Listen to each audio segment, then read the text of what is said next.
Princess Charlotte of Wales was born to inherit one of the most powerful nations in the Western world. The daughter of King George IV, she was a Regency-era darling, famous for her warm manners, outspoken nature, and scandalous personal life. In 1817, Princess Charlotte of Wales suffered every parent's nightmare. After a harrowing labor, she finally gave birth to a stillborn son. She and her husband mourned the loss of their child, but neither of them realized an even worse tragedy was on the horizon. On January 7, 1796, Princess Charlotte came into the world at Carlton House in London. From the beginning, it was no ordinary birth. Her mother, Caroline of Brunswick, was the wife of Prince George, the son of King George III, and the heir apparent to the British throne. So, of course, Charlotte grew up very privileged. But just beyond the palace doors, her family was hiding a dark secret. Charlotte's parents may have been the next generation of British royals, but they were not perfect. George and Caroline utterly despised each other, and Charlotte was the product of one of the very few times they'd even ever touched. She was born exactly 9 months after their contractually obligated wedding. Now, some families can do conscious uncoupling for the kids. As little Charlotte soon found out, her parents were not those people. Charlotte's father, Prince George, was not going to win Father of the Year anytime soon. A notorious rake, drinker, and gambler, the prince had other priorities other than fatherhood, and he dealt his family a truly cruel betrayal. Just 3 days after Charlotte was born, George changed his will, leaving almost all of his money to his mistress and giving only a shilling to Charlotte's mother. And he didn't stop there. Prince George was used to getting what he wanted, and he wanted to burn his marriage to the ground. Shortly after her birth, Charlotte's father forbid her mother from seeing the baby girl without a nurse or another third party present. For the most formative period of her life, Charlotte was only allowed to see her mother once a day. This got complicated extremely quick. As Charlotte grew up, her life got even more dysfunctional. Her mother, Caroline, didn't take these snubs laying down, and soon her parents were using their daughter as a pawn in their power games. And through this all, Charlotte started to rebel. With all this royal turmoil, Princess Charlotte started developing some very naughty habits, especially in the eyes of the prim and proper court. She was a happy, reckless type who was also quite a tomboy. She loved riding her horses and getting into spats and small brawls with her playmates. And it was pretty obvious that Charlotte was acting out. But when Charlotte was just 10 years old, a scandal rocked her world. Prince George started the infamous delicate investigation against Charlotte's mother, Caroline, unsuccessfully accusing Charlotte's mother of taking up lovers and even having an illegitimate love child. In the wake of the investigation, George completely forbade Charlotte from seeing her mother at all, and this unfortunately had heartbreaking consequences. In the middle of this tense period, a young Charlotte happened to see her mother walking in the park one day. But while Charlotte tried to run to her mother, Caroline worried about her estranged husband's wrath, pretending not to see her. Charlotte, who loved her mother dearly and remained loyal to her throughout her life, was heartbroken. From that point on, her rebellion went into overdrive. As Charlotte became a teenager, she began to be more rebellious.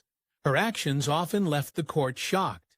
The bold and brash princess reportedly loved to show off her ankle-length underdrawers, even when high-power adults were around. As people started to grow concerned, Charlotte was just getting started. If Charlotte was humble-looking, maybe her antics would have attracted less attention. But the exact opposite was true. By 15, she was absolutely gorgeous. Or, as one commentator put it, she was a fine piece of flesh and blood. On top of that, Charlotte's tomboy ways had morphed into supreme confidence in herself. So, of course, her father had to try and screw that up too. Although Charlotte could put on a front in the ballroom, her private life was secretly tragic. Behind the scenes, her controlling father had turned his beady eyes on Charlotte and was starting to hammer in with increasingly alarming methods. First, George strictly controlled her finances and refused her even enough allowance to keep up with court fashions. Then he kicked it up a notch. Soon enough, Prince George was demanding that whenever Charlotte attended the opera, she had to sit in the very back of the royal box and always leave early so she wouldn't get caught in a crowd. When Charlotte wasn't hiding herself away in plain sight, Prince George insisted that she stayed at Windsor Castle with her aunts. And obviously, this isn't what a teenage girl wants, so you can obviously bet that Charlotte got her revenge. With her father being extremely overprotective, Princess Charlotte found even more inventive ways of throwing it right back in his face. When Prince George turns against his previous political allies, the Whigs, Charlotte beelined for the opera, positioned herself at the front of her box and blew very pointed kisses at the Whig leader in the audience. And that wasn't the end of Charlotte's rebellious stage. 19th-century fathers didn't exactly have their daughter's emotional interest at heart in the marriage market. But Prince George was worse than the rest. See, at that time, George was acting as a regent and a de facto ruler of England, so he had all the power. He wanted to make his daughter Charlotte an advantageous political match. Prince George's main pick for a suitor was William, the hereditary Prince of Orange, whose powerful connections in the Netherlands would be invaluable to the crown. When Charlotte met William for the first time at her father's birthday in the summer of 1813, it couldn't have gone worse.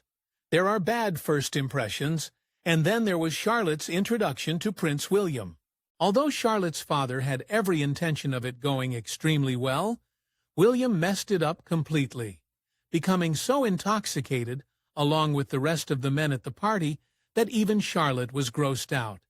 And Charlotte wasn't shy about sharing her feelings, and she didn't hide her dislike for the Dutchman. When Charlotte's father tried to talk to her about William, she insisted that she didn't want to marry a foreign man. But fearing that her father may be upset, she stalled for time, writing, "I cannot quit this country," and threatening that if she did marry William, she would never accompany him back home.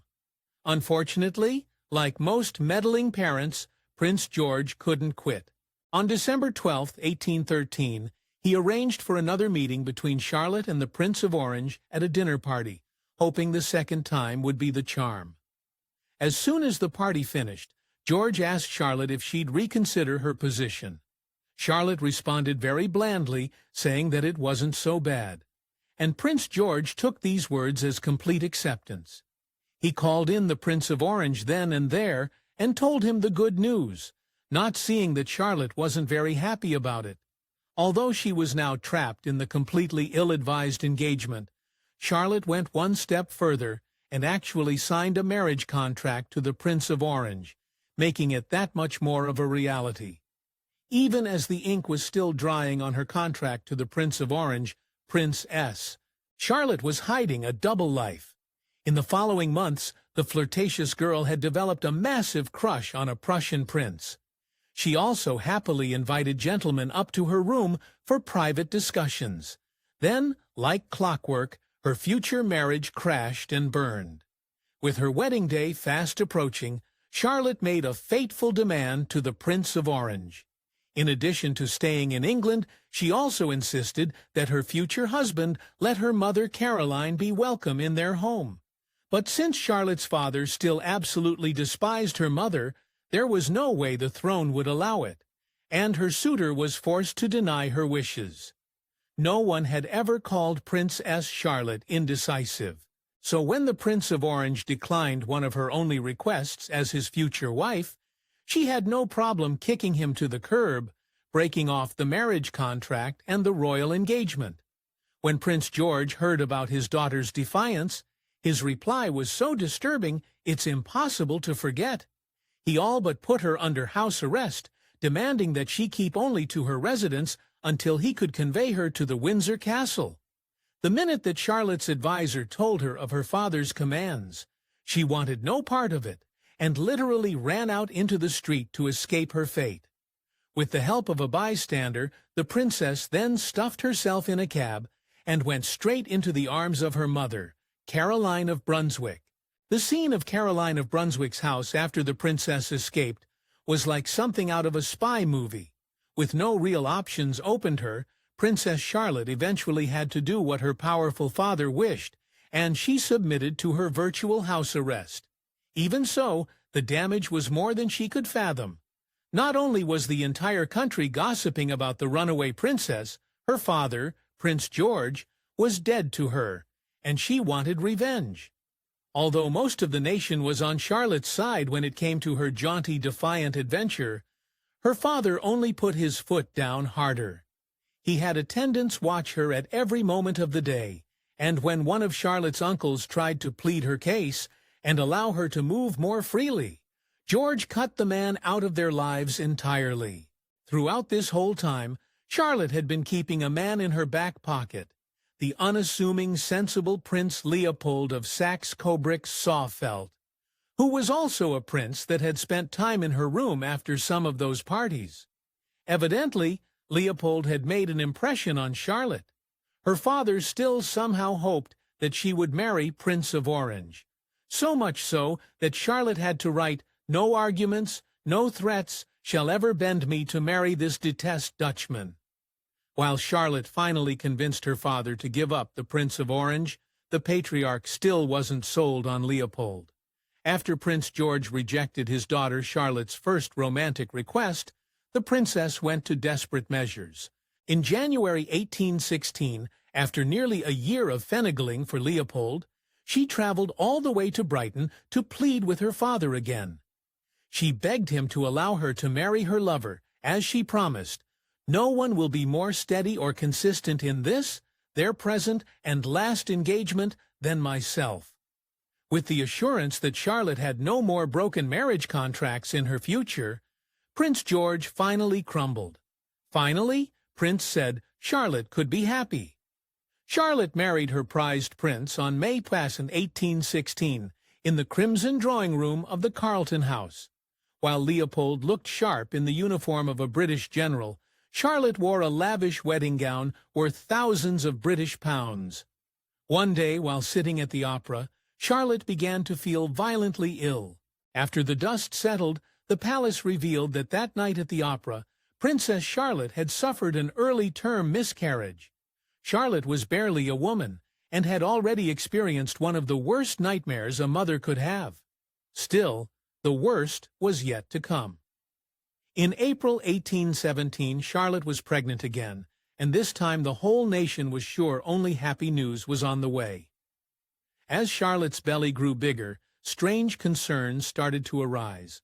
The Regency period still hadn't got a handle on childbirth, and many medical professionals were at complete odds with Charlotte's body. But weirdly, the medical team insisted she go on a strict diet because they were worried that the child would be too big. For what it's worth, even other doctors of the time thought this regime was ridiculous, especially after Charlotte grew weak and started experiencing spotting. One of Leopold's trusted medical advisors, the Baron Stockmar, was so appalled at these tactics that he refused to join the royal medical team for the fear that something would go wrong. Princess Charlotte's chief medical point person was a man named Sir Richard Croft.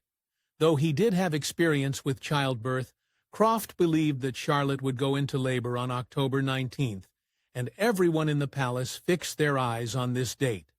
October 19th came and went, and on November 3rd, Charlotte started having contractions. And yet another bizarre tactic Croft and his team forced her to exercise during the beginning stages of her labor, all while denying her any food. In the end, Princess Charlotte was suspended in a state of labor for 2 gruesome days, all without any child appearing. As the hours were on, the attendants grew more desperate, and Charlotte more feverish. On the evening of November 5th, the labor came to its tragic conclusion. Princess Charlotte gave birth to a stillborn child. Just after midnight that night, the princess woke up, vomiting with horrific pains in her abdomen. When Croft examined her, she was clammy and bleeding.